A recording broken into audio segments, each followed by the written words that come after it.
নিরাপত্তা শঙ্কায় বিশ্বকাপের ভেন্যু ভারত থেকে সরানোর অনুরোধ করেছিল বাংলাদেশ ক্রিকেট বোর্ড। তবে আন্তর্জাতিক ক্রিকেট কাউন্সিল আইসিসি স্পষ্ট জানিয়ে দিয়েছে, বিশ্বকাপে খেলতে হলে বাংলাদেশকে ভারতেই খেলতে হবে। এই সিদ্ধান্তের পর কঠিন সময়ে বাংলাদেশের পাশে দাঁড়িয়েছেন পাকিস্তানের সাবেক অধিনায়ক রশিদ লতিফ। শুধু সমর্থন নয়, প্রয়োজনে এই ইস্যুতে পাকিস্তানেরও টি-20 বিশ্বকাপ বয়কট করা উচিত বলে মন্তব্য করেছেন তিনি।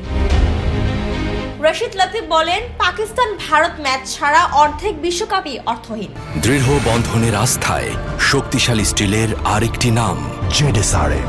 এখনকার ক্রিকেট ব্যবস্থাকে চ্যালেঞ্জ জানানোর এটাই সঠিক সময়। পাকিস্তানের উচিত বাংলাদেশের পাশে দাঁড়িয়ে এই বিশ্বকাপ খেলতে অস্বীকৃতি জানানো।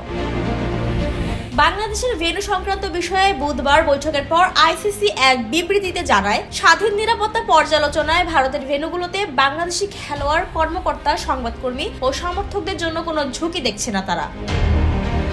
তবে আইসিসির এই বক্তব্য মানতে নারাজ রশিদ লতিফ। তিনি বলেন, পৃথিবীর কোনো সংস্থাই শতভাগ নিশ্চয়তা দিতে পারে না যে কোথাও কোনো বিপদ হবে না। তাহলে আইসিসি কিভাবে এমন দাবি করে?